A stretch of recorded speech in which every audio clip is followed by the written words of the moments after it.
कल्प में drama repeat होता है, ड्रामा रिपीट होता है ना कल्प। हाँ जी। तो अगर चाहते हैं कि ये चीज ना हो अगली बार, अगर हम चाहते हैं कि ये जो गलती हम कर चुके हैं वो अगली बार ना हो, तो रिपीट होगी। इस जन्म में, सिर्फ इस जन्म में जो भूलें कर चुके हैं, जो हमारी बुद्धि में छप गया है, वो ड्रामा हमने शूट कर लिया, हमने खुद ही शूट किया है। फिल्म बनती है, हम खुद ही अपने डायरेक्टर हैं, हम फिल्म बनाने वाले डायरेक्टर हैं। अपना ड्रामा हम खुद शूट करते हैं। अगर गंदा शूट किया तो वो थूका हुआ हम चाटेंगे क्या? है? नहीं चाटेंगे। जो किया अच्छा किया, क्या समझना चाहिए? जो भी भूल हो गई, पास्ट इज पास्ट। क्यों हो गई इसका पता हमको नहीं है अभी, क्योंकि हम पूरे ज्ञानी नहीं बने हैं। इसलिए क्यों, क्या, कैसे हुआ, ये प्रश्न चित्त बनते हैं। नहीं तो बाबा ने तो बता दिया कि ये ड्रामा कल्याणकारी है, तुम बच्चों का पार्ट कल्याणकारी है। जब ये ड्रामा पूरा शूट हो जाएगा, 500-700 करोड़ मनुष्य आत्माओं की पूरी शूटिंग हो जाएगी, तो इस दुनिया का कोई भी पार्टधारी आत्मा ऐसा नहीं बचेगा जो ये समझे कि हमारा पार्ट तो अच्छा नहीं है। क्या कहेंगे सब? हमारा जैसा पार्ट है वैसा और कोई का पार्ट नहीं, हमें लक्ष्मी नारायण नहीं बनना है। बस प्रणाम। बड़ा कहावना अति दुख पावना, ऐसे ऐसे भाव उस आत्मा में भरे हुए होंगे। इसलिए कभी ऐसा संकल्प नहीं लाना है कि जो गलतियां हमसे हो गई हैं वो गलतियां अगले कल्प में ड्रामा में न हो जाए। अरे नहीं, जो हुआ अच्छा हुआ, जो हो रहा है वो भी हम अच्छा ही शूट करेंगे, और जो होगा वो भी अच्छा होगा। हमें सिर्फ बाप की मत पर चलना है। अरे ड्रामा के बंधन में बाप भी बांधा हुआ है, ड्रामा के हूबहू रिपीटिशन में बाप भी बांधा हुआ है, अरे भगवान भी बांधा हुआ है। तो हम बंधन में नहीं बंधेंगे क्या? हम हूबहू रिपीटिशन से बाहर चले जाएंगे क्या? ऐसे तो नहीं हो सकता। और बाबा कन्हैया को मतलब जमुना से पार ले जाते हैं, मतलब डलिया में रखे तो जमुना जी निकलने नहीं देती जब तक पैर नहीं धोते। हाँ? तो इसका बेहद में क्या? अब सब बातें समझनी पड़ेंगी ना बेहद में, कि जमुना जी पानी की जमुना जी है, दिल्ली वाली, मथुरा वाली, या चैतन्य कोई जमुना जी है?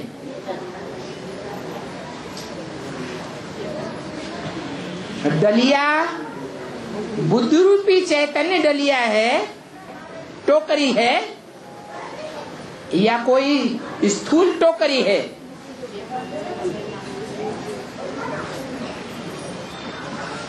पांव,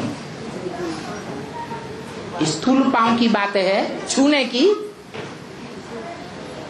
या बुद्धि रूपी पांव छूने की बात है?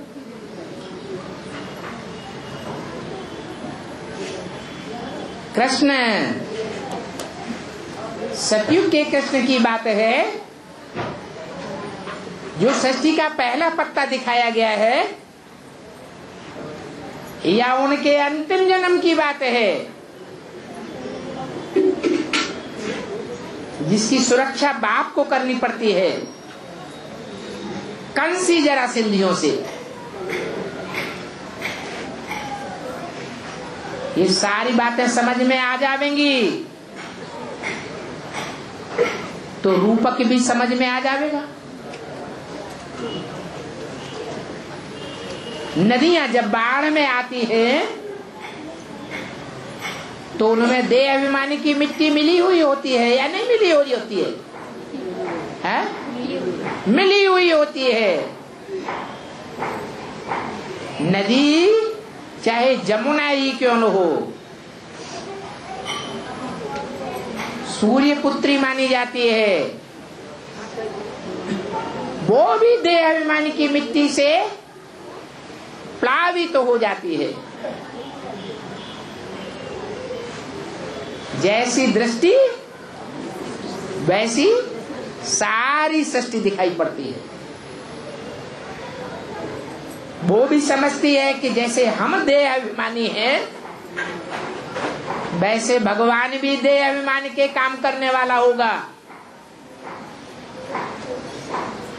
तो बुद्धि रूपी पांव छूने का प्रयास करती है,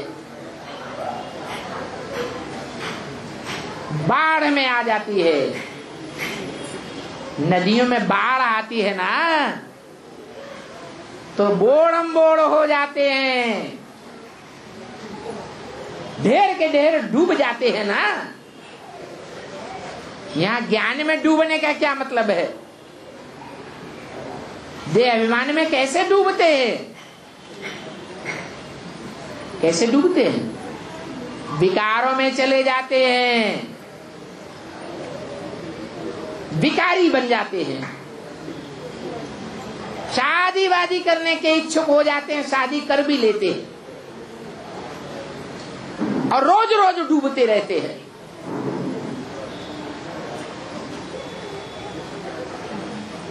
यमुना ने भी भगवान के बुद्ध रूपी पांव छूने की कोशिश की। कहीं इनकी बुद्धि में भी तो वही देह अभिमान नहीं भरा हुआ है? छू के तो देखो, डुबकी मारता है या कि नहीं मारता है? बुद्धि चलायमान होती है या नहीं होती है? अरे यमुना की बुद्धि में बैठना चाहिए कि कंस ने जिन 7 बच्चों को डुबो दिया, मार दिया, ज्ञान में जिंदा नहीं रहने दिया, देह अभिमानी बनाई दिया, ये आत्मा कैसे बच गया? जब ये कंस के हाथों से बच सकता है तो मैं क्या पार पाऊंगी?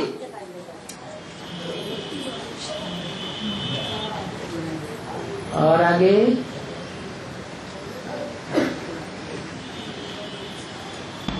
अष्टदेवों के सिवा बाकी सभी सजा खाते हैं धर्मराज।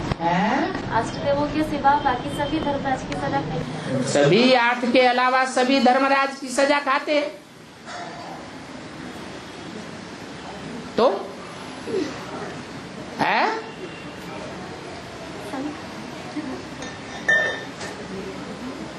मैंने पूछना क्या है? बस यही पूछ रहे हैं कि सभी सजा खाएंगे। अरे बाबा ने बोला है तो पत्थर की लकीर समझना चाहिए या उसमें संशय पैदा करना चाहिए? इसका मतलब बाबा ने नहीं बोला है, कोई देहधारी ने बोल दिया है। हाँ, जैसे यमुना को संशय पैदा होता है ऐसे संशय पैदा हो गया नहीं। हाँ, और हाँ जिस मुकद्दर रथ में प्रवेश करते हैं, बोलो बोलो आगे बोलो। उससे कोई विशेष लगाव नहीं रखते हैं, तो फिर प्रवेश का किस आधार पर? जो टीचर होता है, अच्छा टीचर होता है, एग्जामिनर होता है, वो लगाव के आधार पर नंबर देता है, देता है? नहीं। अगर सारी यूनिवर्सिटी में कोई अव्वल नंबर आने वाला होगा और एग्जामिनर फर्स्ट क्लास होगा, तो लगाव के आधार पर उसको नंबर देगा और अखबारों में प्रसिद्धि पैदा करेगा कि इसका नंबर पहले डाल दो, कि यूनिवर्सिटी में पहला नंबर आया है, इसका नाम वाला हो जाए, सारी दुनिया में जहां कहीं भी जाए इसको आउजू करे, आओ हमारी कंपनी में आ जाओ, हमारी सरकार में शामिल हो जाओ, बड़े अधिकारी बन जाओ। ऐसे समझते हो? ब्रह्मा की सोच प्रवेश करते हैं। अरे अपनी अपनी चॉइस अलग अलग है। ब्रह्मा बाबा को तो गुलजार के बचपन से ही लगाव था और वो अंत तक लगा रहा। लगाओ अंतमते सो गते। शरीर छूट गया लेकिन लगाव नहीं छूटा। तो गुलजार दादी के तन में प्रवेशता की घोषणा कर दी। अभी भी लगाव लगा हुआ है। वो देहधारी आत्मा की बात है। और यहाँ किसकी बात है? सुप्रीम सोल में भी लगाव होता है। अरे देह का लगाव देह से पैदा होता है, उसका जन्म ही देह से नहीं है, तो देहधारी के लगाव की बात कहां से पैदा हो गई? ब्रह्मा की सोच भी प्रवेश करती है। वो सुधारने के लिए प्रवेश नहीं करती है, उसकी नाक रगड़ने के लिए प्रवेश करती है। क्या कहा? वो हलधर है, उसका हथियार कौन सा है? हल चलाने वाला, धरणी को चीरने वाला है। वो प्रवेश करके किस लिए? अपना काम करता है, ताकि जैसे हम डूब गए ऐसे ये भी डूब जाए। जो कृष्ण है वो ही कंस बन जाता है। क्या कहा? कोई चाहता है कि हमारे ऊपर ये सवार हो जाए? अरे कोई मनुष्य ये चाहता है कि कोई हमारे ऊपर सवारी करे? चाहता है? नहीं चाहता। कृष्ण की आत्मा भी अज्ञानी है, ज्ञानी है। अज्ञानी है, वो नहीं चाहती कि हमारे ऊपर कोई सवारी करे, हमारे सामने ही विश्व का बादशाह बन जाए, हमारे ऊपर कोई कंट्रोल करे। भले मेरा बैल का पार्ट है, लेकिन बैल चाहता है कोई को कि मेरे ऊपर सवारी करे कोई।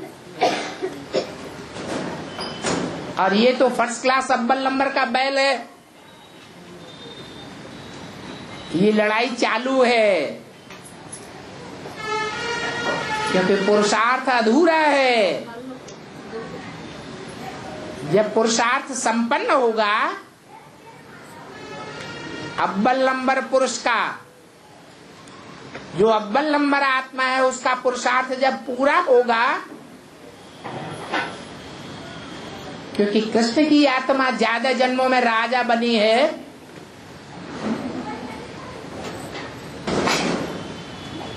कि राम वाली आत्मा ज्यादा जन्मों में राजा बनी है। 63 जन्मों में,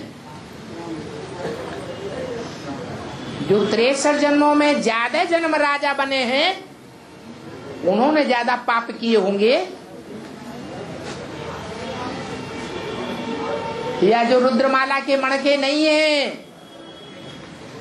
जन्म जन्मांतर के नंबरवार राजाएं ही नहीं है, रानी का विशेष पार्ट बजाने वाले हैं, पालना के विशेष संस्कार है।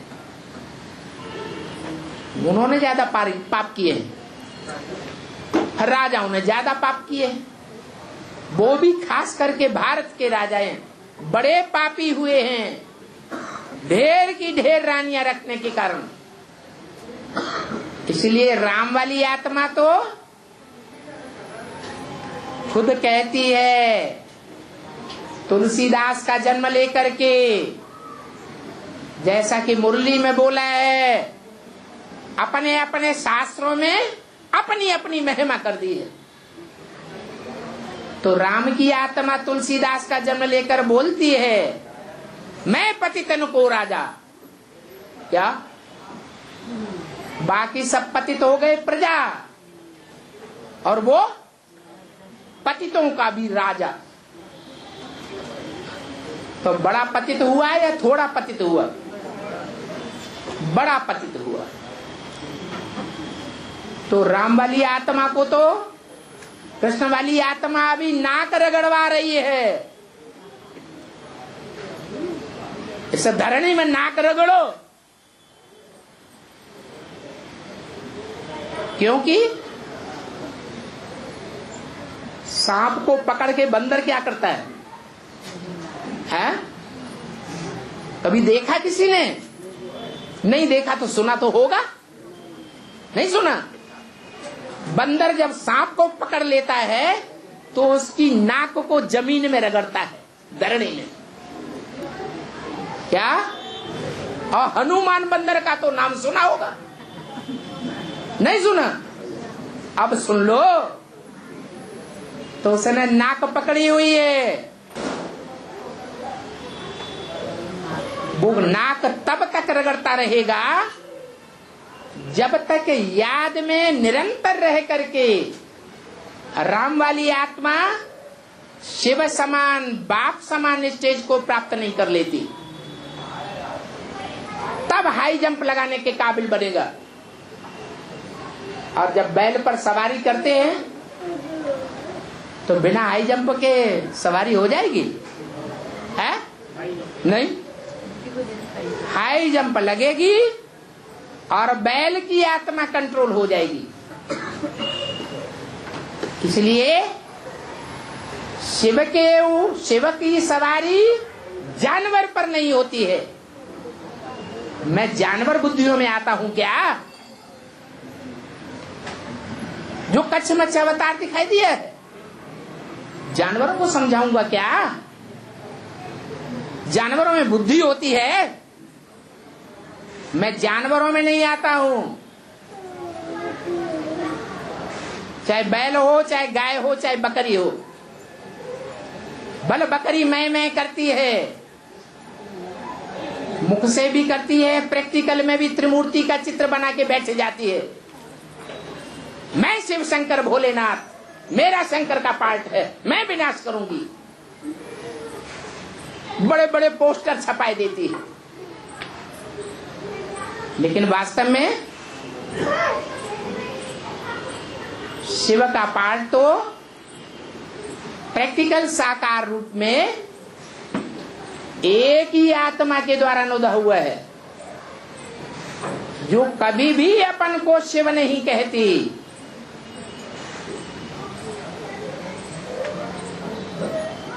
सदैव अपन को पतित ही समझती है। एवर प्योर समझने का तो सवाल ही पैदा नहीं होता। जो शिवो हम कहने वाले हैं, उनमें कौन सी आत्मा नंबर 1 जाती है? ब्रह्मा की सोल। बड़े आराम से स्वीकार कर लेते हैं कि प्रैक्टिकल में गीता का साकार भगवान का पार्ट मेरा है।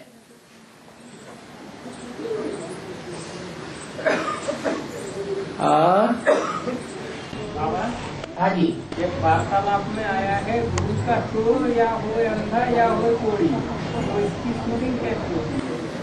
अंधे माने अज्ञान के अंधे, कोड़ी माने जिनके अंग गलने लगे। भगवान की ग्लानि करेगा, मुख से ग्लानि करता है, वाचा में पहले बात आती है कि पहले कर्मेंद्रियों में आती है? पहले वाचा में बात आएगी, बाद में कर्मेंद्रियों से भी नीचे गिरेगा, तो कर्मेंद्रियां भी गलने लग पड़ती हैं। अरे उनका नाम ही प्रसिद्ध है, मुहगले।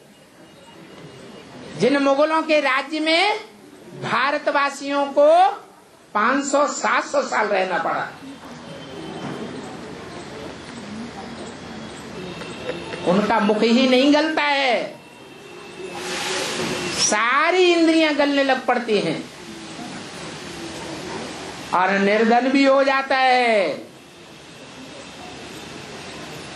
जैसे सबसे जास्ती अंतिम जन्म में आकर के कौन सी आत्मा शिवोहम का पार्ट बजाती है?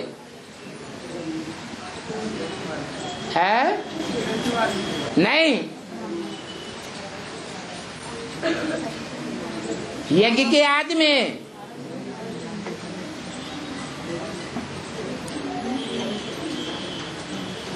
आदि में जब धोबी घाट चला तो किसने अपन को भगवान समझ लिया? ब्रह्मभावन समझ लिया, राम वाली आत्मा ने समझा।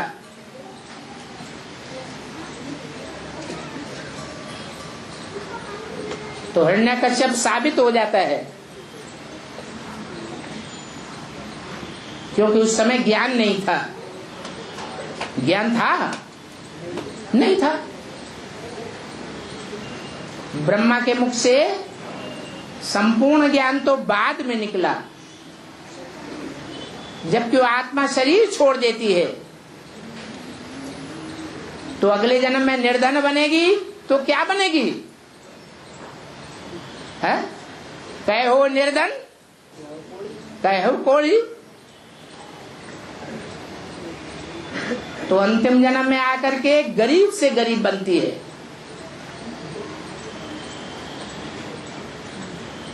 इसलिए कहावत चली आई है संसार में, और आदि एक अव्यक्त वाणी में आया है, बाप बच्चों से विचित्र रूप में जब चाहे तब मिलन मना सकते हैं। बच्चे याद में ज्यादा रहेंगे तो बाप को भी चाहना पैदा हो जाएगी, इस बच्चे से मिलूं। अब दूर से आंखों से मिलूं, पूरे शरीर की कर्मेंद्रियों से मिलूं, बाकी पहन के मिलूं, वाचा से मिलूं, ये अलग अलग बातें हैं। और है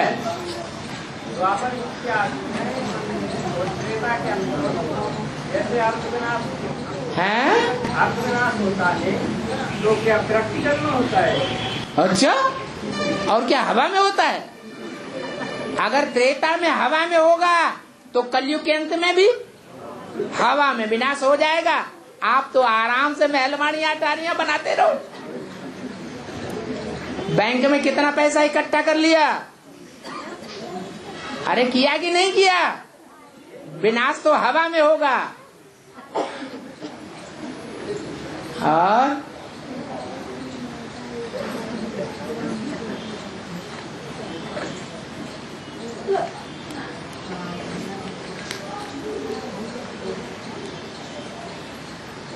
अगर 2500 साल पहले विनाश सृष्टि में न हुआ होता तो 2500 साल पहले की हिस्ट्री भी मनुष्यों को मिलती,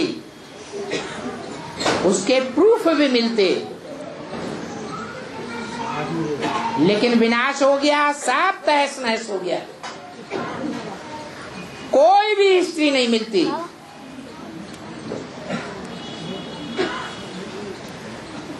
इससे साबित होता है कि 2500 वर्ष पहले जरूर कोई ऐसी बड़ी से बड़ी आकस्मिक घटना हुई है जो पहले कभी नहीं हुई थी और आज तक भी नहीं हुई है, जब से सृष्टि की शुरुआत हुई। और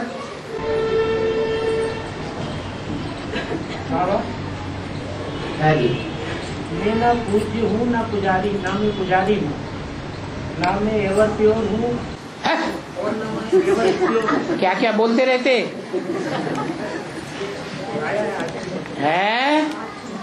ना मैं एवर प्योर हूँ, ना मैं एवर इम्प्योर हूँ। अरे ये कौन सी आत्मा बोल रही है? शिव की आत्मा एवर प्योर नहीं है, कभी देह के लगाव में आ जाती है। अरे देह के चिपकंते में आ जाती है कभी क्या? फिर क्यों बोल रहे हो ऐसी बात? आज की मुरली में तुमने ब्रह्मा कुमारियों का छपा हुआ देख लिया होगा।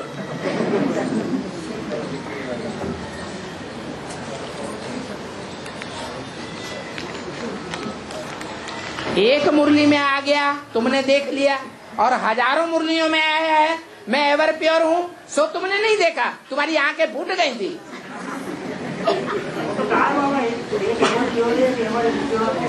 हाँ, तो जो एक एवर इम्प्योर है वो वही है जिसमें मैं प्रवेश करता हूँ। बाकी मैं एवर प्योर हूँ, मैं एवर इम्प्योर नहीं हूँ। जो बोलने वाला है वो ऊपर वाला है या नीचे वाला है? फिर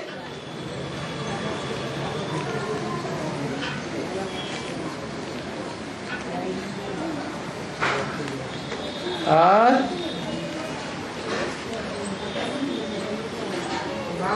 है समूह प्रधान से सदु प्रधान बनने में 40 से 50 साल लगते हैं। 40 से 50 साल? किसने मुरली में बोला?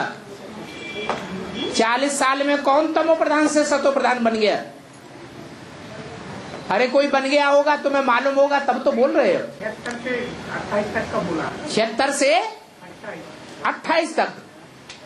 76 से 28 तक कितने साल हुए? 40-50 साल। अरे एक्यूरेट बताओ ना, क्या गणित नहीं जानते हो? है? दाढ़ी मुंह से निकल आई, इतनी तो गिनती नोटों की सीख ली होगी। कितने साल हुए? 76 से 28 तक। है? अरे 52 साल हुए। 40 साल कैसे बोल दिए? भ्रष्टाचार करता है बाबा की वाणी में। तो बाबा सतो प्रधान बनते हैं। हाँ, 50 साल से 60 साल लगते हैं सतो प्रधान बनते हैं। तमो प्रधान से सतो प्रधान बनने में। सतो प्रधान बनते हैं तो बाबा सतो प्रधान बनने मानो देवता बन गए। देवता बनते हैं पहले, सतो प्रधान फरिश्ता बनते हैं। पहले देवता बनते हैं या पहले फरिश्ता बनते हैं? भूल जाते हैं। और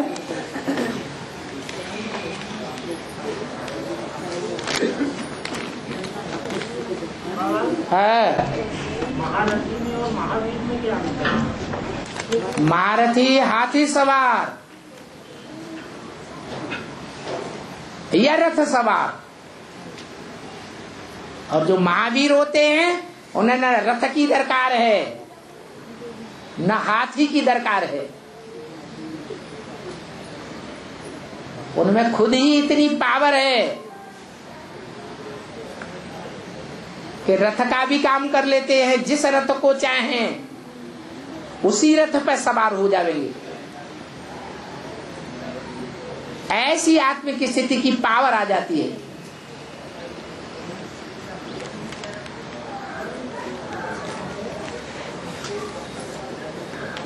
और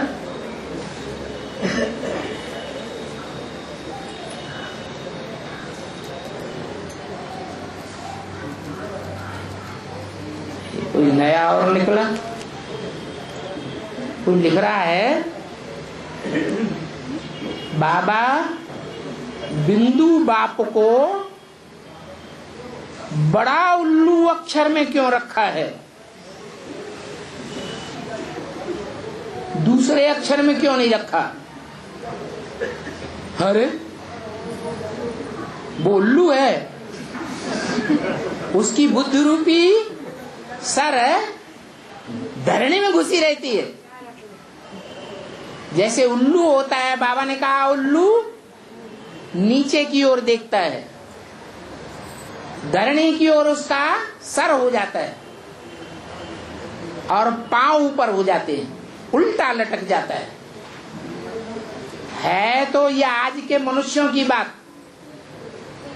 जिनकी बुद्धि रूपी धरनी की ओर उनकी बुद्धि चली जाती है। बुद्धि का सारा खिंचाव, इस खोपड़े का सारा खिंचाव धरणी रूपी कन्याओं माताओं में चला जाता है। उनको कहा जाता है उल्लू। और जिनकी बुद्धि का खिंचाव ऊपर की ओर जाता है, परमधाम में जाता है, स्वर्ग में जाता है, सूक्ष्म वतन के मनन चिंतन मंथन में जाता है, उनको कहते हैं अल्लाह के बच्चे। अल्लाह नहीं, अल्लाह के बच्चे। तो बच्चे ज्यादा ऊंचे होंगे या अल्लाह ज्यादा ऊंचा होगा? अल्लाह तो बहुत ऊंचा है। इस वाक्य में किसी ने अल्लाह को ही उल्लू बता दिया।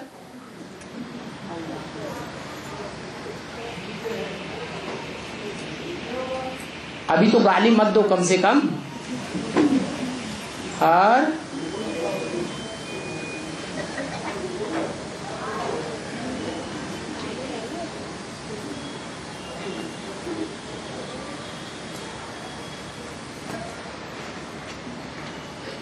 बाबा 108 आत्माओं की पहचान क्या होगी? उनके पुरुषार्थ में क्या खासियत होगी? कैसा पुरुषार्थ होगा? अरे परीक्षा में पास होंगे, जो राजयोग की परीक्षा है, पढ़ाई की आखिरी पेपर है, फाइनल पेपर, उसमें पास होंगे, वो ही तो 108 की माला के दाने बनेंगे, अर्थात राजा बनेंगे राजयोग सीखकर। तो आखिरी परीक्षा का नाम नहीं मालूम? आखिरी परीक्षा क्या होगी? नष्टो मोहा स्मृति लब्धा। कैसे नष्टो मोहा? अपनी देह से भी नष्टो मोहा। कल खलास होती हो सो आज खलास हो जाए।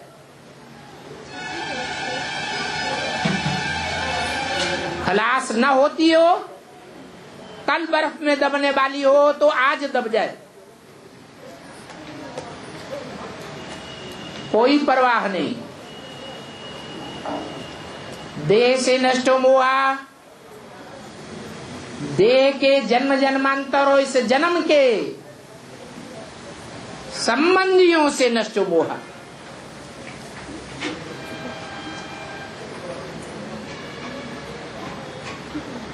देह के पदार्थों से नष्ट मोहा। ऐसा उनका पुरुषार्थ होगा, यही उनकी पहचान होगी। श्वासों श्वास उनकी स्मृति में एक बाप ही बसा होगा।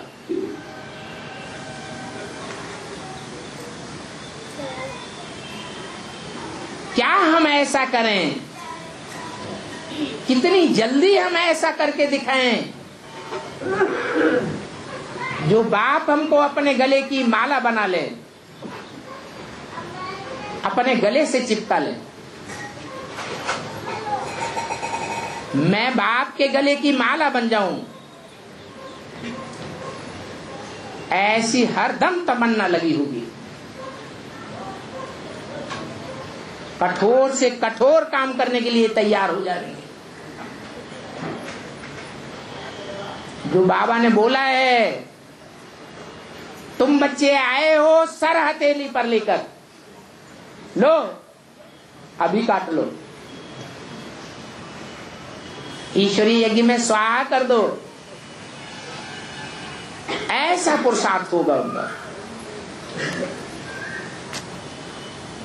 और बाबा, हाँ, ये अर्जुन जो अपना माता पिता को ले गया था अथी पर, कंधा पर, अर्जुन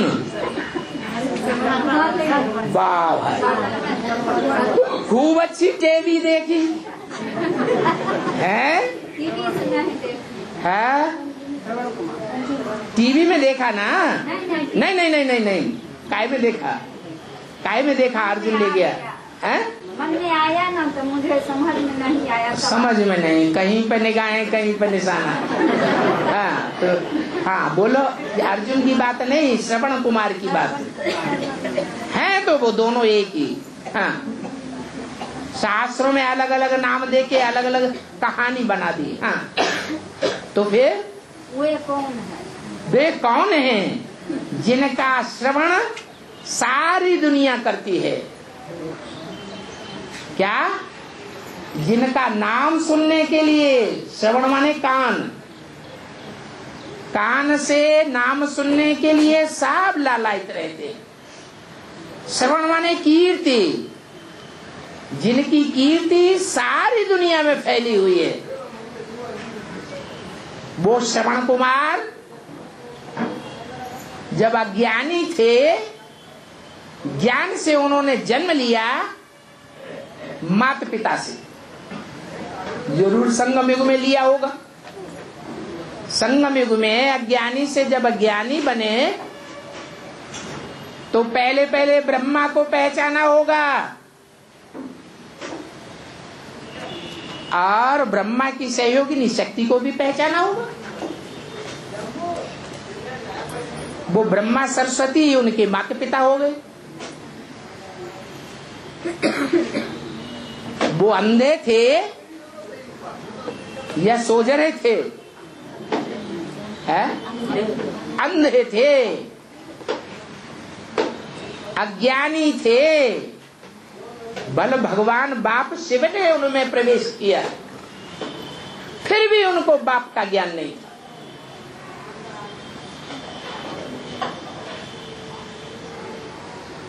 तो अज्ञानी माने अंधे। उनको कंधे पर धारण कर लिया। कंधे पर धारण करना, कंधे पर चढ़ाना माने पूरी जिम्मेवारी लेना।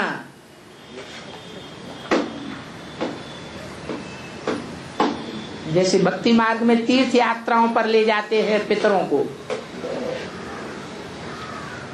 कहते उनका उद्धार करेंगे, तो कंधे पर धारण कर लिया उनका उद्धार करने के लिए माता पिता को, बुद्धि रूपी टोकरी में बैठा लिया, और भारत में, सारे भारत में चक्कर काटे, सभी तीर्थों में चक्कर काटे। और तीर माने किनारा, ठिकाना। उनकी बुद्धि को भी असली असली ठिकाने लगा दिया। उनकी आत्मा का भी कल्याण हो गया। उनका गायन हुआ श्रवण कुमार के लिए। बताओ कौन है? बाप न है? हाँ बाप है आपने। और 63 जन्मों की ये कर्मों की सजा अभी संगम पर भोगते हैं। या संगम पर किए हुए कर्मों की सजा संगम पर मिलती है।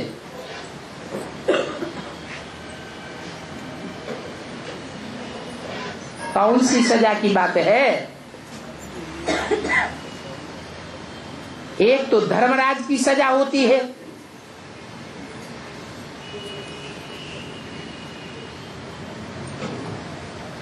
धर्मराज जो सजा देता है वो 63 जन्मों में नहीं देता। 63 जन्मों में धर्मराज की बात ही नहीं है।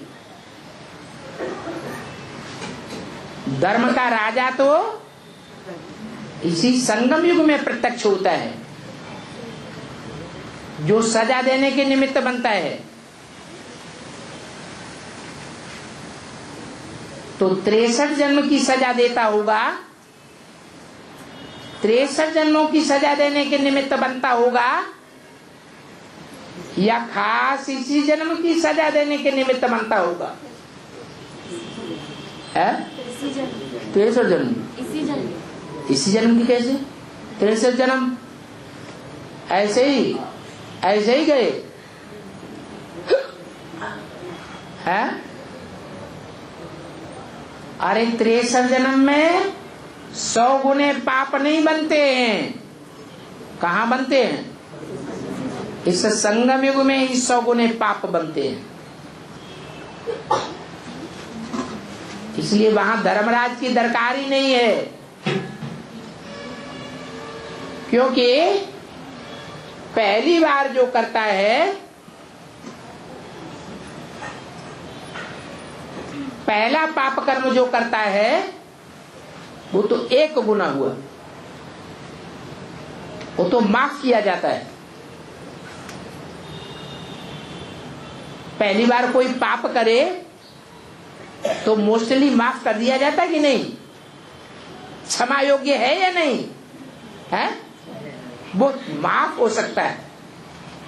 लेकिन जब बाप आ जाते हैं, निश्चय बुद्धि बन जाते हैं, अंजाम करते हैं कि भगवान बाप आया हुआ है, अब हम कोई पाप कर्म नहीं करेंगे, बाप की श्रीमत के बरखिलाफ कोई पाप कर्म नहीं करेंगे,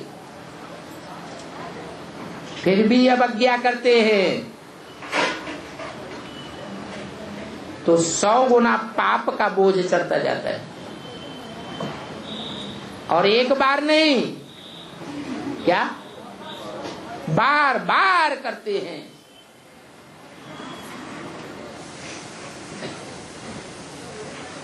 तो इतनी भारी सजाएं इकट्ठी हो जाती हैं, जो 63 जन्म पापों का पहाड़ कभी इकट्ठा ही नहीं हुआ था।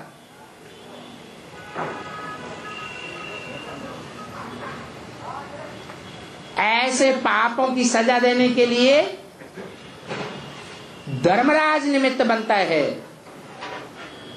बेहद की बात है, 1 सेकंड में अनेक जन्मों की पापों की सजा महसूस हो जाती है।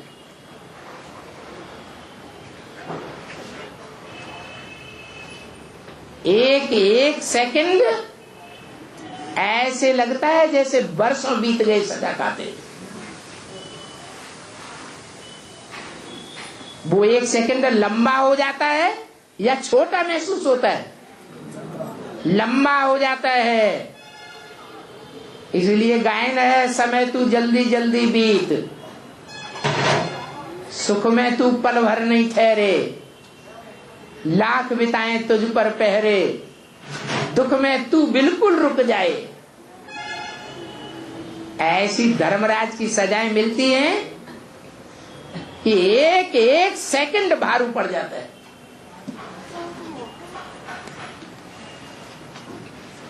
बाबा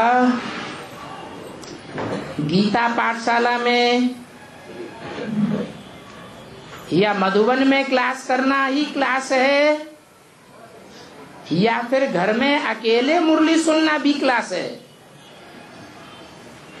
बेचारे पूछने वाले को अंग्रेजी नहीं आती है। क्लास एक को कहा जाता है, या कई बच्चे इकट्ठे होते हैं तो क्लास कहा जाता है। संगठन को ही क्लास कहा जाता है। संगठन में बैठ करके मुरली सुनते हैं, वो ही क्लास है। और खास करके बाबा के द्वारा जो निमित्त बने हुए स्थान है, वो ही क्लास है। जिनका गायन भक्ति मार्ग में अभी भी है। गीता मंदिर, गांव-गांव, शहर-शहर में गीता मंदिर बने हुए हैं यादगार। जरूर भगवान बाप ने आकर के उन गीता पाठशालाओं में, मिनी मधुबन में क्लास कराया होगा। हाँ, जिस गांव में गीता पाठशाला ना हो उस गांव में क्या दुनिया में कहीं है, गांव में नहीं है। दूर हो गीता दूर माने कितनी दूर? 30 किलोमीटर। 30 किलोमीटर। तो 30 दिन के बाद एक बार आ जाओ। अरे 30 किलोमीटर तो 30 दिन में तो आ सकते हैं, कि वो भी नहीं आ सकते? तो वो भी क्लास है, वो भी रेगुलरिटी है। साल में 12 बार क्लास कर लिया, संगठन क्लास, तो भी क्लास में माना जाएगा, रेगुलर माना जाएगा, पंक्चुअल माना जाएगा। अगर टाइम पर आता है, अगर साल में 12 क्लास पूरे अटेंड किए तो रेगुलर माना जाएगा, और टाइम पर आया है तो पंक्चुअल भी माना जाएगा। टीचर का रिगार्ड उस बच्चे के लिए जरूर रहेगा। और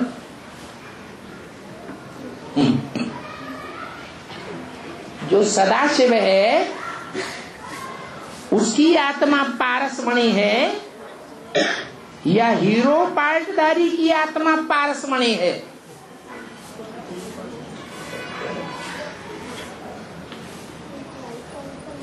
अच्छा, पारसमणि की बात छोड़ दो, हीरो पार्टधारी हीरा है, या शिव बाप की आत्मा हीरा है?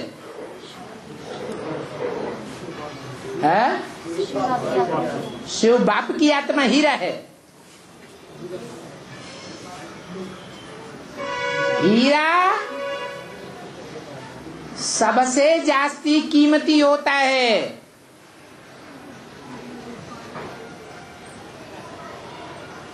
जितने भी बेशकीमती पत्थर हैं संसार में, उनमें हीरा सबसे जास्ती कीमती होता है। तो शिव बाबा की कीमत लगाएंगे, हैं? और जितने भी पत्थर हैं, चाहे हीरा हो, चाहे माणिक हो, चाहे मोती हो, चाहे पन्ना हो, सब पत्थर हैं।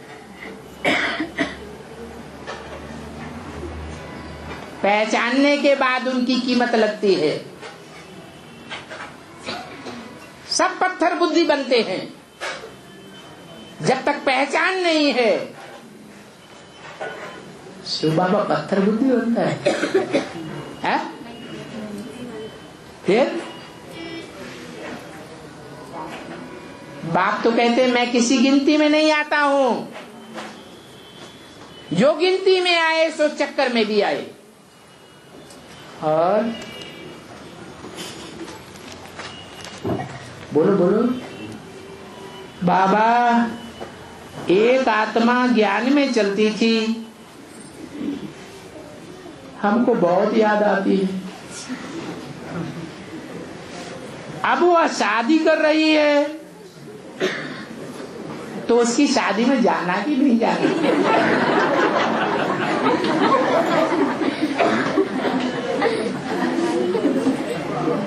बताओ भाई, जाना कि नहीं जाना है? क्यों? है?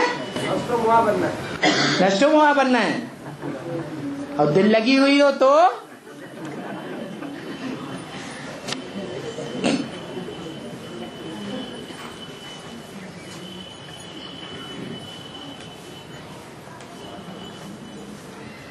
बाबा वार्तालाप में पूछा गया सवाल सब पर लागू होता है या जिसने सवाल पूछा जवाब उसी के ऊपर लागू होता है? सब पर लागू होता है। सो थोड़े ही, बहुत से तो वार्तालाप सुनना ही पसंद नहीं करते, तो उन पर कैसे लागू हो जाएगा? प्रश्न पूछना ही पसंद नहीं करते तो उन पर कैसे लागू हो जाएगा? हाँ, ये कह सकते हैं कि एक कैटेगरी की आत्मा कोई एक नहीं होती है, एक कैटेगरी के अनेक हो सकते हैं। तो जिसने जो सवाल पूछा वो सवाल और भी आत्माएं होंगी जरूर, जिनकी बुद्धि में वो सवाल कभी चला होगा या आगे भी चल सकता है या अभी भी चलता हो, तो उनके लिए ही जवाब लागू होगा।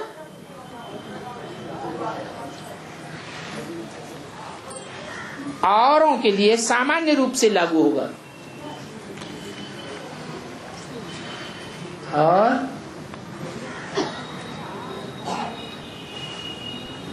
मधुबन या गीता पाठशाला में जब बाबा क्लास चला रहे हों या कहीं भी बाबा का क्लास चल रहा हो तो आपस में बातचीत करके या इशारेबाजियां करके या मोबाइल पर क्लास में बात करना चाहिए? क्या ऐसा करने से दूसरों का बुद्धियोग नहीं टूटता है?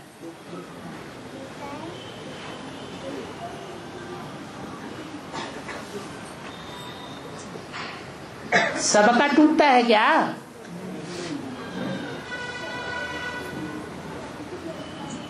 सबका तो नहीं टूटता होगा, क्योंकि कोई कोई तो इतने लगाव वाले होते हैं बाबा की वाणी सुनने के लिए कि जैसे स्टेशन को छोड़ करके दूसरी स्टेशन पर जाने वाला इतनी भीड़ भाड़ शोरगुल के अंदर स्टेशन का अनाउंसमेंट सुनता है कि गाड़ी अमुक प्लेटफार्म पर आ रही है और इतने टाइम पर आ रही है। अगर नहीं सुनेगा तो गाड़ी निकल जाएगी।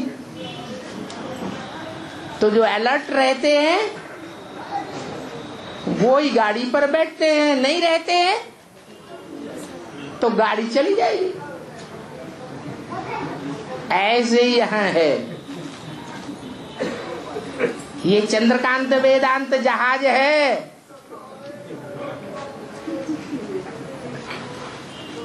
विषय सागर में जा रहा है। जिन्होंने आधार ले लिया वो तो एकाग्र होकर के रहेंगे, और जिन्होंने एक पांव दूसरे जहाज में रखा हुआ है, दूसरी नाव में रखा हुआ है और एक पांव जहाज में रखा हुआ है, तो परवाह नहीं करेंगे उतनी। अगर दूसरे पांव में वजन ज्यादा है तो जहाज चला जाए तो चला जाए। हमें तो अपने लगाव झुकाव की बात करनी ही है, हमें भगवान की बातें सुनने की उतनी दरकार नहीं है, या तो उन्होंने भगवान को पहचाना ही नहीं है। जो रोज मुरली में बोलते रहते हैं, जैसे कुत्ते भौंकते हैं ना, ऐसे भौंकते ही रहते हैं भगवान। क्या क्या बोलते हैं? मैं जो हूं, जैसा हूं और जिस रूप में पार्ट बजाता हूं, धर्मराज का रूप किसी ने देखा ही नहीं है।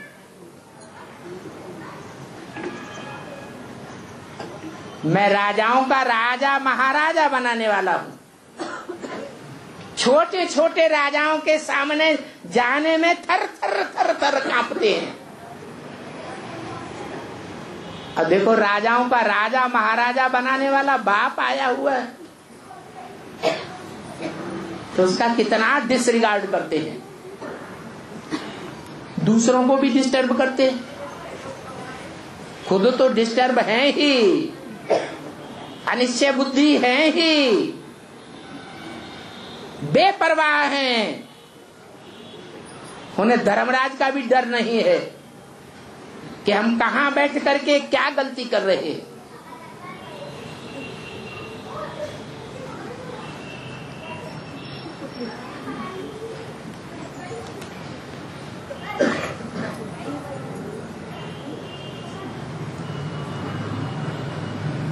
बाबा का क्लास खत्म होने के बाद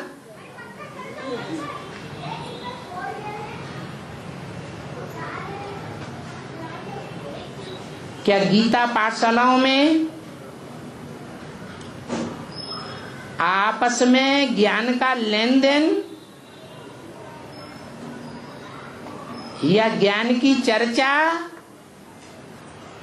या प्रश्नोत्तर करना चाहिए या नहीं करना चाहिए?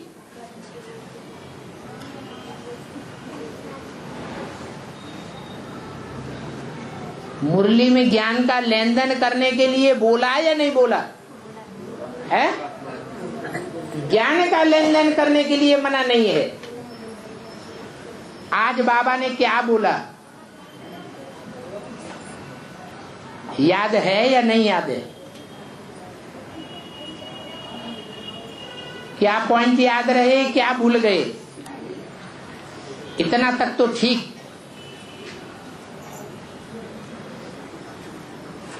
लेकिन फिर ज्ञान की चर्चा विचारणा करना,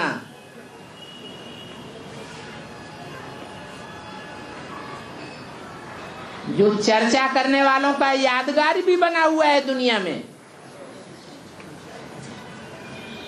मालूम है कौन सा यादगार बना हुआ है? चर्च बना हुआ है।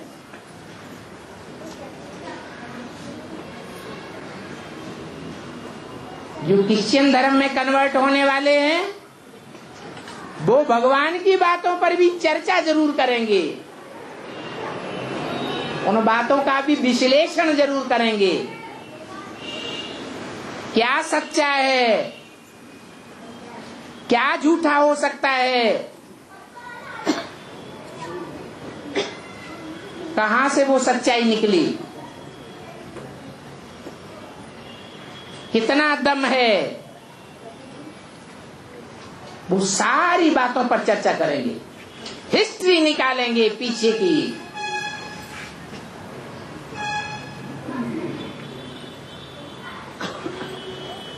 उनकी यादगार बन गई चर्चा। चर्चा करने का स्थान, कॉन्फ्रेंस जरूर करेंगे। कोई भी कमजोरी की बात दूसरे के कान में फुर्र करके रख देंगे। दूसरा तीसरे को कहेगा, तीसरा चौथे को कहेगा, नई नई बातें, नया नया क्लैरिफिकेशन निकालते ही रहेंगे।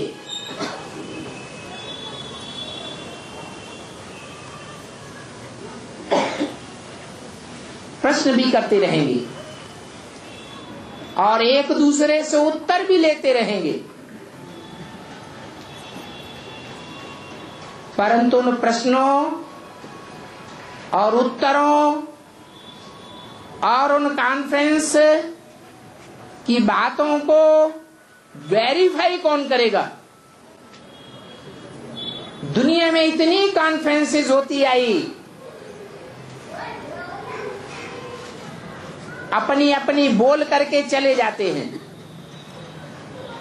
अपनी अपनी बात कह करके चले जाते हैं। फाइनल क्या होता है?